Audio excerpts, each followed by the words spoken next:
ಓಂ ಶ್ರೀ ಮಹಾಗಣಾಧಿಪತಿಯೇ ನಮಃ. ಓಂ ಶ್ರೀ ಮಾತ್ರೇ ನಮಃ. ಓಂ ಶ್ರೀ ಗುರುಭ್ಯೋ ನಮಃ. ಸಮಸ್ತ ಕನ್ನಡ ವೀಕ್ಷಕರಿಗೆ ನಮಸ್ಕಾರ.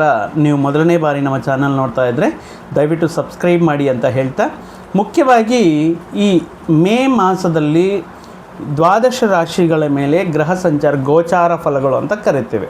ಈ ಗೋಚಾರ ಫಲಗಳಿಂದ ನೋಡುವುದಾದರೆ, ಗ್ರಹಗಳ ಬದಲಾಗ್ತಾ ಇರುವಂತಹ ಗ್ರಹ ಸಂಚಾರದಿಂದ ನೋಡುವುದಾದರೆ, ಈ ದ್ವಾದಶ ರಾಶಿಗಳಿಗೆ ಯಾವ ರಾಶಿಗೆ ಅನುಕೂಲ, ಯಾವ ರಾಶಿಗೆ ಪ್ರತಿಕೂಲ ಫಲಗಳು ಇರುತ್ತೆ ಅನ್ನುವಂತಹ ವಿಷಯಗಳನ್ನು ನಾವು ಇಂದಿನ ವಿಡಿಯೋಗಳಲ್ಲಿ ಹೇಳ್ತಾ ಬಂದಿದ್ದೇವೆ. ಅದರಲ್ಲಿ ಪ್ರಮುಖವಾಗಿ ಈಗ ನಾವು ಕನ್ಯಾ ರಾಶಿ ಜಾತಕರಿಗೆ ಮೇ ಮಾಸ ತುಂಬ ಎಚ್ಚರಿಕೆಯಿಂದ, ಕೆಲವೊಂದು ವಿಷಯಗಳಲ್ಲಿ ತುಂಬ ಕೇರ್ಫುಲ್ ಆಗಿರಬೇಕಾಗಿರುವಂತಹ ಮಾಸ ಅಂತ ಹೇಳ್ಬೋದು. ಯಾಕಂದರೆ ಸಾಕಷ್ಟು ಗ್ರಹಗಳು ಸಪ್ತಮ, ಅಷ್ಟಮ, ಭಾಗ್ಯಸ್ಥಾನ ಈ ಸ್ಥಾನಗಳಲ್ಲಿದ್ದು ಎಲ್ಲ ಗ್ರಹಗಳು ಕೂಡ ನಿಮಗೆ ಪ್ರತಿಕೂಲ ಫಲಗಳನ್ನು ನೀಡುತ್ತಾ, ಈ ನಿಮ್ಮ ತಾಳ್ಮೆಗೆ ಒಂದು ಪರೀಕ್ಷೆ ಅನ್ನುವ ರೀತಿಯಲ್ಲಿ ಈ ಮಾಸದಲ್ಲಿ ನಿಮ್ಮ ತಾಳ್ಮೆಗೆ, ನಿಮ್ಮ ಮಾನಸಿಕ ಸ್ಥಿತಿಗೆ, ನಿಮ್ಮ ಆರೋಗ್ಯ ವಿಷಯಗಳಲ್ಲಿ, ಹಣಕಾಸಿನ ವಿಷಯಗಳಲ್ಲಿ ಒಂದು ರೀತಿ ಪರೀಕ್ಷೆಗೆ ಈ ಸಂದರ್ಭದಲ್ಲಿ ಕೆಲವೊಂದು ವಿಷಯಗಳನ್ನೋದು, ಪ್ರತಿಕೂಲ ವಿಷಯಗಳು ಅನ್ನೋದು ಹೆಚ್ಚಾಗುವುದಕ್ಕೆ ಕಾರಣವಾಗ್ತದೆ.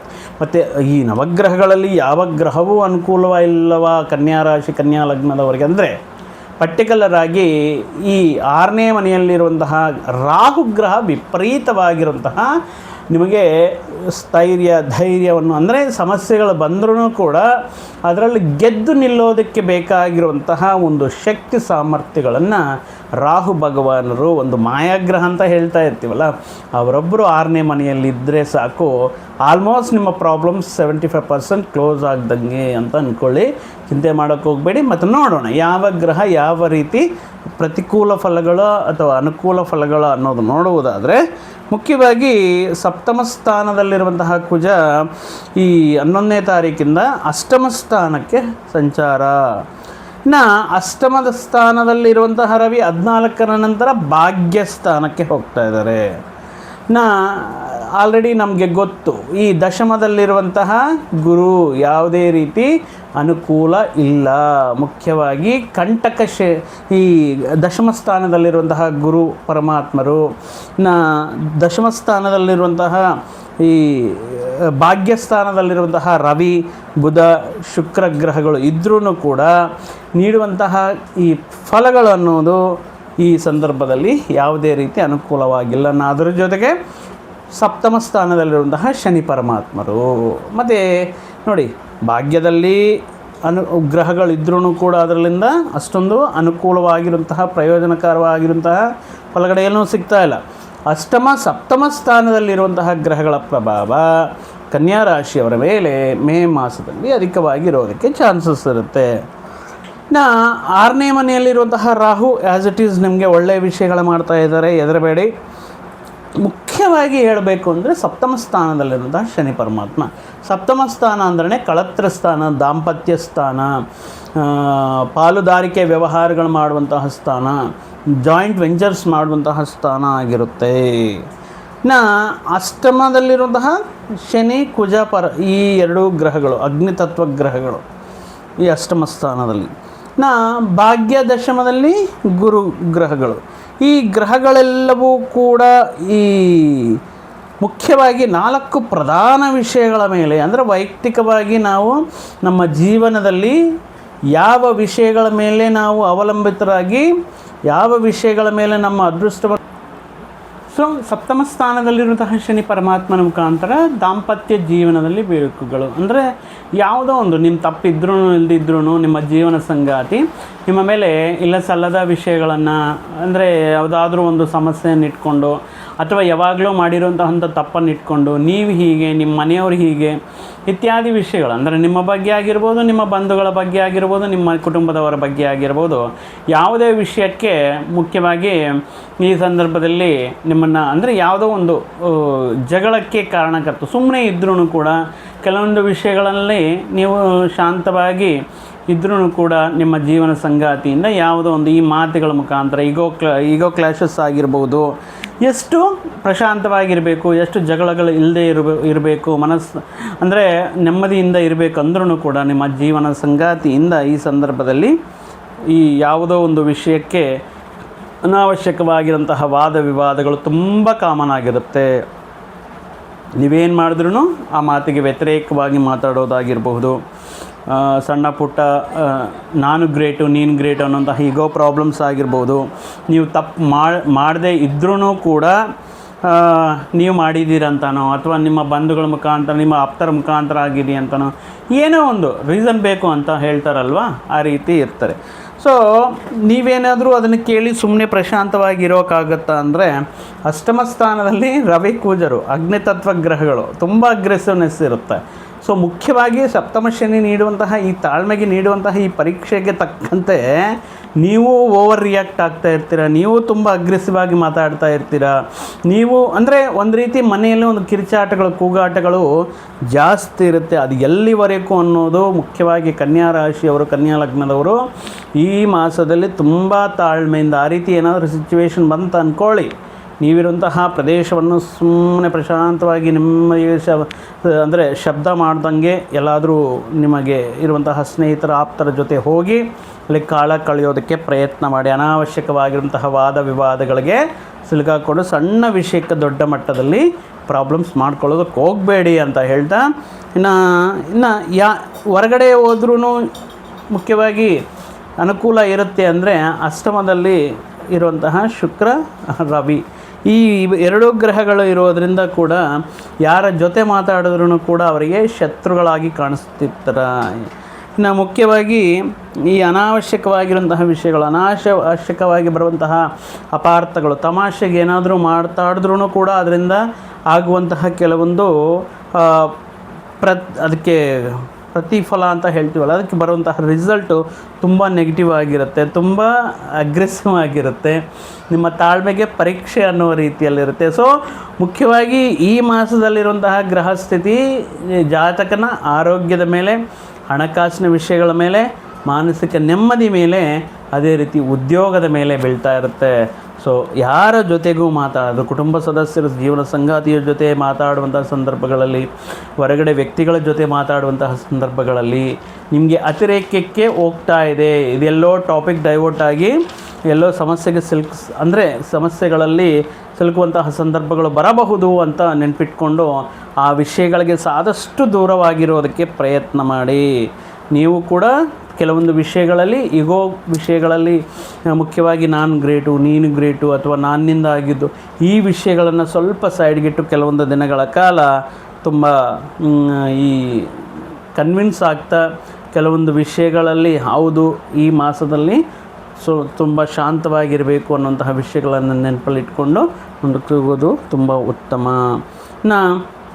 ಆ ರೀತಿ ಇರೋಕ್ಕೂ ಆಗಲ್ಲ, ಯಾಕಂದರೆ ಇಲ್ಲಿ ನೋಡಿ ರವಿ ಮತ್ತು ಕುಜ ಅಗ್ನಿತತ್ವ ಗ್ರಹಗಳಲ್ವ, ಅಷ್ಟಮಕ್ಕೆ ಬಂದಿರೋದ್ರಿಂದ ಅದರಲ್ಲೂ ಕೂಡ ಈ ಸಂದರ್ಭದಲ್ಲಿ ನಿಮ್ಮಲ್ಲಿ ಕೂಡ ಭಾವೋದ್ವೇಗಗಳನ್ಬೋದು ಅಥವಾ ಮಿತಿಮೀರಿ ಬರುವಂತಹ ಕೋಪ ಕೆಲವೊಂದು ಸಂದರ್ಭಗಳಲ್ಲಿ ಕೆಲವೊಂದು ಹೇಳೋಕ್ಕಾಗಲ್ಲ, ಕ್ಷಣಿಕಾವೇಶದಲ್ಲಿ ಸ್ವಯಂಕೃತಾಪರಾಧಗಳ ಮುಖಾಂತರ ಅಂದರೆ ನೀವೇ ಮಾಡ್ಕೊಳ್ಳುವಂತಹ ವಿಷಯಗಳಾಗಿರ್ಬೋದು, ಆ ವಿಷಯಗಳನ್ನು ತುಂಬ ಚಿಕ್ಕ ವಿಷಯಕ್ಕೆ ಅತಿಯಾಗಿ ರಿಯಾಕ್ಟ್ ಆಗುವಂತಹ ಸಂದರ್ಭಗಳಾಗಿರಬಹುದು. ಈ ಕೆಲವೊಂದು ಸಂದರ್ಭಗಳು ಈ ವಿಷಯಗಳ ಮುಖಾಂತರ ಯಾವುದೇ ಹಿಂಸಾತ್ಮಕ ಪ್ರವೃತ್ತಿಗೆ ಇಳಿಯೋಕ್ಕೆ ಹೋಗಬೇಡಿ. ಎಲ್ಲದನ್ನು ಕೂಡ ಶಾಂತವಾಗಿ ಪ್ರಶಾಂತವಾಗಿ ಈ ಕೆಲವೊಂದು ದಿನಗಳ ಕಾಲ ಇದು ಗೋಚಾರದಿಂದ ಹೇಳಿರುವಂತಹ ಫಲಗಳು ಮಾತ್ರ. ದಯವಿಟ್ಟು ಈ ರೀತಿ ಹೇಳಿದಾರಂತ ಎಲ್ಲರಿಗೂ ಇದೇ ರೀತಿ ಇರುತ್ತೆ ಅಂತ ದಯವಿಟ್ಟು ತಪ್ಪು ಕಲ್ಪನೆಗೆ ಬರಬೇಡಿ. ಅದು ನಿಮ್ಮ ವೈಯಕ್ತಿಕ ಜಾತಕದಲ್ಲಿ ಈಗ ನಡೀತಾ ಇರುವಂತಹ ದಶೆ ಅಂತರ್ದಶೆಗಳು ಮಾಡುವಂತಹ ಪರಿಹಾರಗಳು ನೀವು ವೈಯಕ್ತಿಕವಾಗಿ ತಿಳ್ಕೊಬೋದು. ಬಟ್ ಆ್ಯಸ್ ಯೂಸ್ವಲ್ ಈ ರೀತಿ ಇರಬಹುದು. ಈ ರೀತಿ ಯಾಕಂದರೆ ಅಷ್ಟಮ ಸ್ಥಾನ ಸಪ್ತಮ ಸ್ಥಾನಕ್ಕೆ ಪಾಪಗ್ರಹಗಳು ಬಂದಾಗ, ಶುಭಗ್ರಹಗಳು ಅಷ್ಟಮ ಸ್ಥಾನಕ್ಕೆ ಬಂದಾಗ ಈ ರೀತಿ ಕೆಲವೊಂದು ವಿಷಯಗಳು ಅನ್ನೋದು ನಡ್ತಾ ಇರುತ್ತೆ. ರವಿ ಬುಧ ಶುಕ್ರ ಏನು ಮಾಡ್ತಾ ಇದ್ದಾರೆ ಇಲ್ಲಿ, ಕೆಲವೊಂದು ವಿಷಯಗಳಲ್ಲಿ ಆಲೋಚನೆ, ಚಿಂತೆ, ವಿಚಾರ, ಕಮಿಟ್ಮೆಂಟ್ಗಳು, ನೆಕ್ಸ್ಟ್ ಇಯರ್ ಮಕ್ಕಳ ಫೀಸ್ ಯಾವ ರೀತಿ ಮಾಡಬೇಕು, ಈ ಉದ್ಯೋಗ ಸ್ಥಿರತ್ವ ಇಲ್ಲ ಅಥವಾ ಉದ್ಯೋಗದಲ್ಲಿರುವಂತಹ ಕೆಲವೊಂದು ಪ್ರಾಬ್ಲಮ್ಸು, ಮಾಡುವಂತಹ ಉದ್ಯೋಗ ಎಷ್ಟು ದಿನಗಳು ಬರುತ್ತೋ ಇಲ್ವೋ, ಈ ರೀತಿ ಅನಾವಶ್ಯಕವಾಗಿರುವಂತಹ ಚಿಂತಾಕ್ರಾಂತರು ಮಾಡ್ತಾ ಇರುತ್ತೆ. ಅಗ್ರೆಸಿವ್ನೆಸ್ ಜಾಸ್ತಿ ಇರುತ್ತೆ. ಅನೇಕ ವಿಷಯಗಳಲ್ಲಿ ವಿಚಾರ ಅನ್ನೋದು ಜಾಸ್ತಿ, ವಿಚಾರ ಮಾಡ್ತಿರ್ತೀರ, ಒಬ್ಬರೇ ಕೂತ್ಕೊಂಡು ಯಾಕೆ ಈ ರೀತಿ ನನಗೆ ಆಗ್ತಾಯಿದೆ, ಯಾಕೆ ನನಗೊಬ್ಬನಿಗೆ ಈ ರೀತಿ ಆಗ್ತಾ ಇದೆಯಾ ಅನ್ನುವಂತಹ ಕೆಲವೊಂದು ಸಂದರ್ಭಗಳು ನಿಮ್ಮನ್ನು ನೀವು ಸೆಲ್ಫ್ ರಿಯಲೈಸೇಷನ್ ಮಾಡ್ಕೊಳ್ಳೋದಕ್ಕೆ ಈ ಪರ್ಟಿಕ್ಯುಲರ್ ಮಾಸ ಅನ್ನೋದು ಕೆಲವೊಂದು ಈ ಹೇಳಿರುವಂತಹ ವಿಷಯಗಳೆಲ್ಲ ಮುಂಜಾಗ್ರತೆ ಕ್ರಮ ತಗೋಬೇಕಾಗಿರುತ್ತೆ. ಇನ್ನು ಅನೇಕ ಆರ್ಥಿಕ ವಿಷಯಗಳ ಮೇಲೆ, ಅಂದರೆ ಹಣಕಾಸಿನ ವಿಷಯಗಳ ಮೇಲೆ ಇಂಪ್ಯಾಕ್ಟ್ ಅನ್ನೋದು ಇರುತ್ತೆ. ಮುಖ್ಯವಾಗಿ ಕೂಡ ಈ ಮಾಸದಲ್ಲಿ ಮಾಡುವಂತಹ ಖರ್ಚುಗಳು ಯಾವುದು ಕೂಡ ವ್ಯರ್ಥ ಖರ್ಚುಗಳಾಗುವುದಿಲ್ಲ. ಅಂದರೆ ಶುಭ ಮೂಲಕವಾಗಿ ಯೋಗ್ಯಕರವಾಗಿರುವಂತಹದ್ದು, ಪ್ರತಿಯೊಂದು ನೀವು ಮಾಡುವಂತಹ ಪ್ರತಿಯೊಂದು ರೂಪಾಯಿ ಕೂಡ ಅದು ಒಳ್ಳೆಯ ರೀತಿಯಲ್ಲಿ ಮಕ್ಕಳ ಎಜುಕೇಷನ್ಗಾಗಿರ್ಬೋದು, ವಿವಾಹದ ಶುಭ ಕಾರ್ಯಗಳಿಗಾಗಿರಬಹುದು, ಅಥವಾ ನಿಮ್ಮ ಬಂಧು ಮಿತ್ರರ ಮನೆಗೆ ಆಗಮನ ಮಾಡಿರೋದ್ರಿಂದ ಅವರಿಗೆ ಆತಿಥ್ಯ ನೀಡುವಂತಹ ವಿಷಯಗಳಾಗಿರಬಹುದು, ಈ ಸಂತಾನಕ್ಕೋಸ್ಕರ ಮಾಡುವಂತಹ ಕೆಲವೊಂದು ಖರ್ಚುಗಳಾಗಿರಬಹುದು. ಅಂದರೆ ನೀವು ಮಾಡಿರುವಂತಹ ಖರ್ಚುಗಳೆಲ್ಲವೂ ಕೂಡ ಒಂದು ರೆಸ್ಪಾನ್ಸಿಬಿಲಿಟಿ, ಅಂದರೆ ಒಂದು ಕಮಿಟ್ಮೆಂಟ್, ಒಂದು ಕಂಪಲ್ಸರಿ ಮಾಡಲೇಬೇಕು ಅನ್ನುವಂತಹ ಒಂದು ಜವಾಬ್ದಾರಿಯಿಂದ ಮಾಡುವಂತಹ ಖರ್ಚುಗಳು ಆಗಿರುತ್ತೆ. ಮುಖ್ಯವಾಗಿ ಕೊನೆಯದ್ದು ಆರೋಗ್ಯ ವಿಷಯ ಅಂದರೆ ನಮಗೆ ಗೊತ್ತು, ಅಷ್ಟಮಕ್ಕೆ ರವಿ, ಅಷ್ಟಮದಲ್ಲಿ ಕುಜ. ಈ ಸಂದರ್ಭದಲ್ಲಿ ಅಗ್ರೆಸಿವ್ನೆಸ್ ಬೇಡ, ಅಥವಾ ಯಾವುದೋ ಕೋಪದಲ್ಲಿ ಗಾಡಿ ತಗೊಂಡು ತುಂಬ ಫಾಸ್ಟಾಗಿ ಓಡಿಸೋದು, ಯಾವುದೋ ಒಂದು ಫ್ರಸ್ಟ್ರೇಷನಲ್ಲಿ ತುಂಬ ಫಾಸ್ಟಾಗಿ ಓಡೋದು ಮತ್ತು ಮುಂಜಾಗ್ರತೆ ಕ್ರಮಗಳು ತಗೊಳ್ಳದೆ ವಾಹನ ಚಾಲನೆ ಮಾಡೋದು ಈ ಮಾಸದಲ್ಲಿ ಕನ್ಯಾ ರಾಶಿಯವರು ಮಾಡಲೇಬಾರದು. ಇನ್ ಕೇಸ್ ಏನಾದರೂ ಆ ರೀತಿ ಸಣ್ಣ ಪುಟ್ಟ ವಿಷಯಗಳು ನಡೆಯಿತು, ಸಣ್ಣ ಪುಟ್ಟ ಗಾಯಗಳು ಮಾಡಿಕೊಂಡ್ರಿ, ಎಲ್ಲಾದರೂ ಸ್ಕಿಡ್ ಆಯಿತು, ಇಂತಹ ವಿಷಯಗಳು ನಡೆದಿದ್ರೆ ಅದು ಮುಖ್ಯವಾಗಿ ಅದು ಯಾರ ತಪ್ಪಲ್ಲ, ಅದು ನಿಮ್ಮ ಸ್ವಯಂಕೃತ ಅಪರಾಧವೇ ಆಗಿರುತ್ತೆ. ಸೊ ಈ ಸಂದರ್ಭದಲ್ಲಿ ಮಾನಸಿಕವಾಗಿ ಆತಂಕ, ವಿಚಾರ ಇತ್ಯಾದಿ ವಿಷಯಗಳ ಮುಖಾಂತರ ಆ್ಯಂಗ್ಸೈಟಿ ಜಾಸ್ತಿ ಆಗೋದು, ಅತಿಯಾಗಿ ಯೋಚನೆ ಮಾಡೋದು ಇವೆಲ್ಲವೂ ಬೇಡ. ಯಾಕಂದರೆ ಈ ಸಂದರ್ಭದಲ್ಲಿ ನೀವು ತಗೊಳ್ಳುವಂತಹ ಆಹಾರ ನಿಯಮಗಳಾಗಿರಬಹುದು, ಹೆಲ್ದಿ ಟಿಪ್ಸ್ ಅಂದರೆ ಡೈಲಿ ರೊಟೀನ್ ಟಿಪ್ಸ್, ನೀವು ಮಾಡ್ತಾ ಇರುವಂತಹ ಯೋಗ ಅಥವಾ ಜಾಗಿಂಗ್ ಮಾಡುವಂಥ, ವಾಕಿಂಗ್ ಮಾಡುವಂಥದ್ದು, ಎಕ್ಸಸೈಸಸ್ ಮಾಡುವಂಥದ್ದು, ಈ ದೈಹಿಕ ವ್ಯಾಯಾಮಗಳ ಬಗ್ಗೆ ದೃಷ್ಟಿ ಸಾರಿಸೋದ್ರಿಂದ ನಿಮಗಿರುವಂತಹ ಕೆಲವೊಂದು ವ್ಯಕ್ತಿಗಳಿಗೆ ಇರುವಂತಹ ಕೆಲವೊಂದು ಕೆಟ್ಟ ವ್ಯಸನಗಳು, ಕೆಟ್ಟ ಅಭ್ಯಾಸಗಳಿಂದ ಕೆಲವೊಂದು ಸಮಸ್ಯೆಗಳು ಉಂಟಾಗುವಂಥ ಸಾಧ್ಯತೆ ಇರುತ್ತೆ.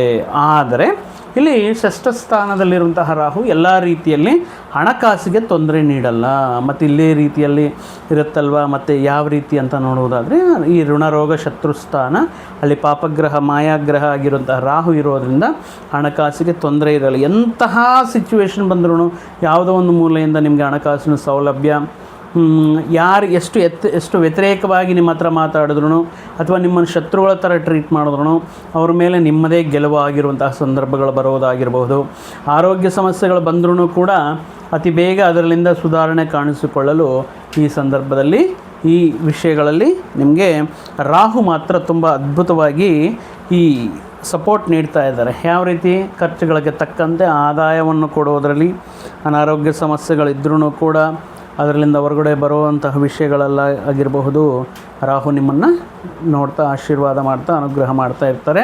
ಮುಖ್ಯವಾಗಿ ಈ ಆಲ್ಮೋಸ್ಟ್ ಎಲ್ಲ ಗ್ರಹಗಳು ಪ್ರತಿಕೂಲವಾಗಿ ದೃಷ್ಟಿಯಿಂದ ನೋಡ್ತಾ ಇರೋದರಿಂದ ಮುಖ್ಯವಾಗಿ ನವಗ್ರಹ ಪ್ರದಕ್ಷಿಣೆ ಸಾಧ್ಯ ಆದರೆ ಪ್ರತಿದಿನ ಹತ್ತಿರದಲ್ಲಿರುವಂತಹ ದೇವಸ್ಥಾನಕ್ಕೆ ಹೋಗಿ ನವಗ್ರಹ ಪ್ರದಕ್ಷಿಣೆ ಮಾಡ್ಕೊಳ್ತಾ, ನವಗ್ರಹಗಳನ್ನು ಸ್ತುತಿ ಮಾಡ್ತಾ, ಈ ಸಂದರ್ಭದಲ್ಲಿ ನವಧಾನ್ಯಗಳನ್ನು ಹಕ್ಕಿಗಳಿಗೆ ಮತ್ತು ಹಸುಗಳಿಗೆ ಆಹಾರವಾಗಿ ನೀಡುತ್ತಾ, ಈ ಮಾಸದಲ್ಲಿ ದತ್ತಾತ್ರೇಯ ಆರಾಧನೆಯನ್ನು ಮಾಡಿಕೊಳ್ಳಿ, ದಕ್ಷಿಣಾಮೂರ್ತಿ ಸ್ತೋತ್ರಗಳನ್ನು ಪ್ರತಿದಿನವೂ ಕೂಡ ಪಠನೆ ಮಾಡಿ ಮತ್ತಷ್ಟು ಶುಭ ಫಲಗಳು ಬರುತ್ತೆ ಅಂತ ಹೇಳ್ತಾ ಮತ್ತೊಂದು ವಿಡಿಯೋ ಜೊತೆಗೆ ಮತ್ತೊಂದು ಆಸಕ್ತಿಕರ ವಿಷಯದ ಜೊತೆಗೆ ನಿಮ್ಮ ಮುಂದೆ ಬರ್ತೀನಿ. ಅಲ್ಲಿಯವರೆಗೂ ಸರ್ವೇ ಜನಾಂ ಸುಖಿನೋ ಭವಂತು, ಸಮಸ್ತ ಸನ್ಮಂಗಳಾನಿ ಭವಂತು. ಜೈ ಶ್ರೀರಾಮ್.